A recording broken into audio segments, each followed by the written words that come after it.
Why delay? Please, take... Now that everyone is here, please take your seats so we can begin. I hope that we have all come here in the spirit You of... insult us by bringing her to this negotiation? You're Chief Talos Hunter? That didn't take long. Here. I have every right to be in this negotiation. I need to ensure that nothing is agreed to here that violates the terms of the White Gold Concordat. She's part of the Imperial delegation. You can't dictate who I bring to this council. Please, if we have to negotiate the terms of the negotiation, we will never get anywhere. Perhaps this would be a good time to get the Dragonborn's input on this matter. What do you think? Are we going to let Ulfric dictate terms to us before the negotiations even start? Maybe so, but we shouldn't be making concessions before negotiations even start. Makes us look weak. Sooner you realize it, the sooner we can see the back of you.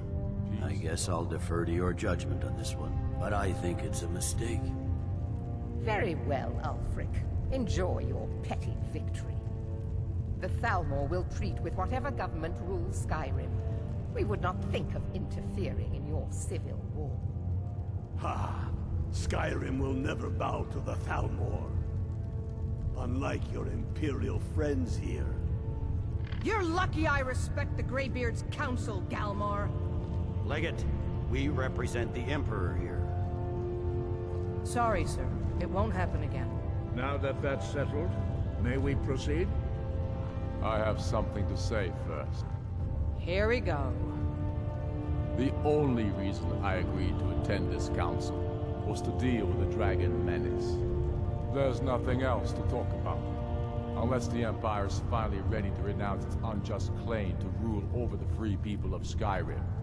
I knew he wouldn't be able to resist. A temporary truce to allow the Dragonborn here to deal with the dragons, nothing more. I consider even talking to the Empire a generous gesture. Are you done? Did you just come here to make speeches, or can we get down to business? Yes, let's get this over with. Are we ready to proceed? Jarl Ulfric, General Tullius, this council is unprecedented. We are gathered here at the Dragonborn's request.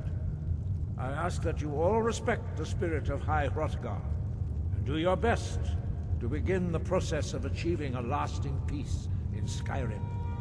Who would like to open the negotiations? Yes, let's get down to it. We want control of Markarth. That's our price for agreeing to a truce. So that's why you're here, Ulfric? You dare to insult the Greybeards by using this council to advance your own position? Jarl Elisif. General, this is outrageous. You can't be taking this demand seriously. I thought we were here to discuss a truce. Elisif, I said I'd handle it. Ulfric, you can't seriously expect us to give up Markarth at the negotiating table. You hope to gain in council what you've been unable to take in battle, is that it? I'm sure Jarl Ulfric does not expect something for nothing. Yes, that'd be entirely out of character. Want in return. Wait, General, you don't intend to just hand over Markarth to that traitor? This is how the Empire repays us for our loyalty? Enough. First, let's be clear. This council wasn't my idea. I think it's a waste of time. You are a traitor to the Empire, and deserve a traitor's death. But I at least will negotiate in good faith. Since we're all here at your request, I'd like to hear what you think Markarth is worth.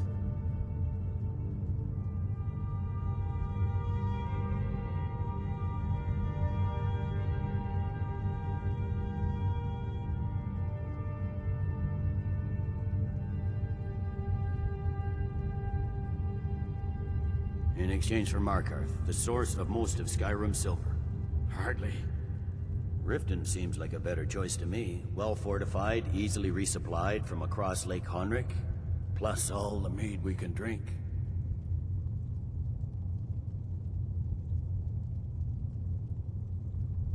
Fair enough. Although I'm beginning to wonder whose side you're really on. Still, Winterhold would allow us to directly threaten the better than nothing, I suppose. But Ulfric will need to offer a lot more if he wants me to give up Markarth without a fight. The Dragonborn has spoken, Tullius.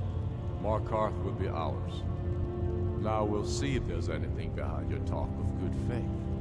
I expected better of you, Dragonborn. You swore an oath to serve the Emperor. Don't forget it. I can see now that this is not a negotiation at all. I know you, Ulfric.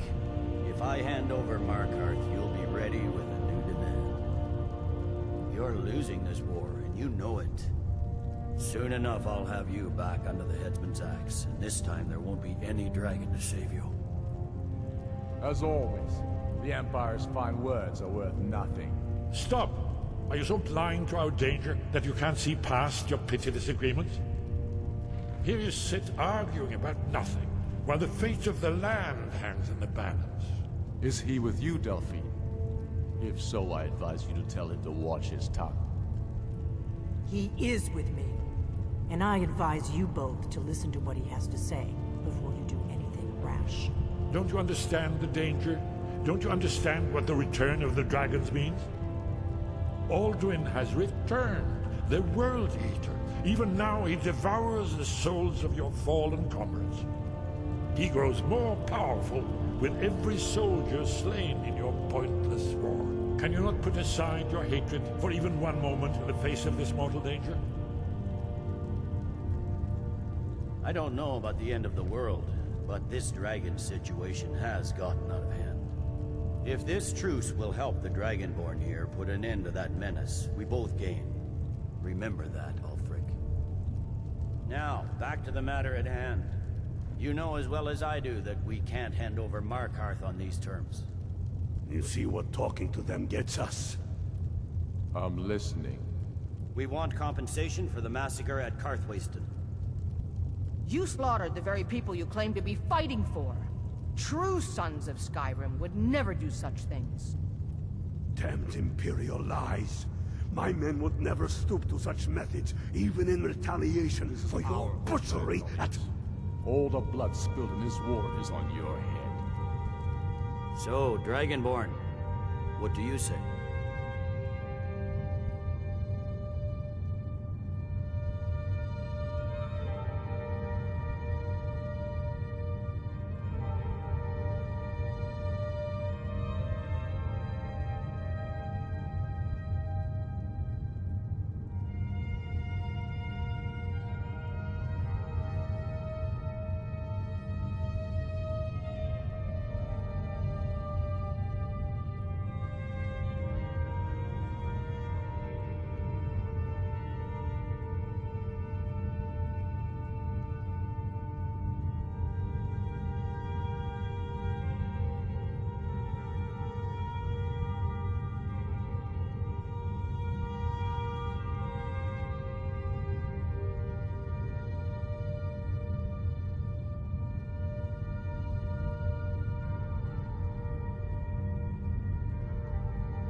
Well said. For once you'll actually pay for your crimes. You know I can't agree to these terms. The Emperor would repudiate this treaty and I would be recalled. Shores, bones, where will these demands end? I'm listening. Never mind. I can see that these are the best terms we'll get from this council. So be it. The Empire at least puts the greater good above our own interests. It seems we may have an agreement. Jarl Ulfric, General Tullius, these are the terms currently on the table.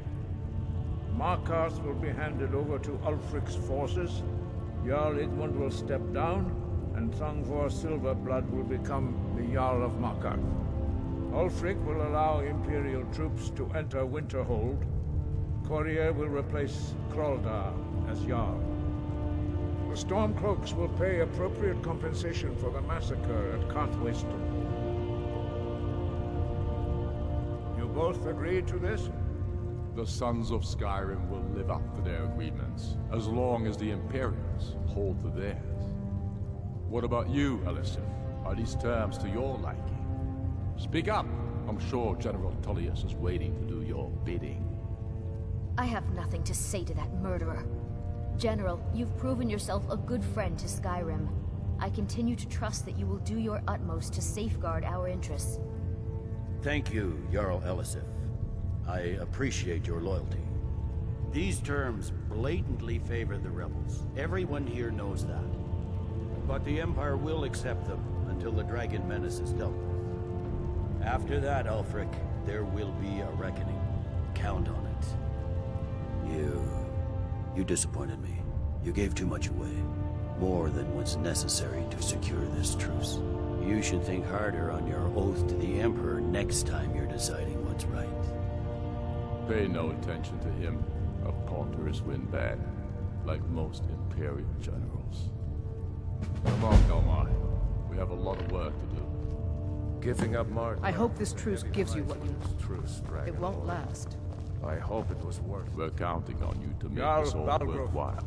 I assume you are familiar with the Dragonborn's plan? Yes, I'm ready to do my part. Just say the word, and my men will help you spring this trap. But the difficulty remains how to lure a dragon to Dragon's Reach at all. Well, that's an excellent question. You haven't overlooked that little detail, have you? Ah, I believe I can be of help here. I anticipated the problem while you were an unguessed trove of lost lore. Cross-referencing this with Delphine's map of dragon burials. Don't you see? By calling the dragon with the voice, he's not compelled to, but dragons are prideful by nature, and your voice in particular is likely to intrigue this dragon. I think it's very likely that he will be unable to resist. Ah, indeed. I'm no master of the voice, like the Odahvin, winged snow hunter, as I read it. I hope this truce gives you what it won't last. There's one more thing. We know. Hearken now.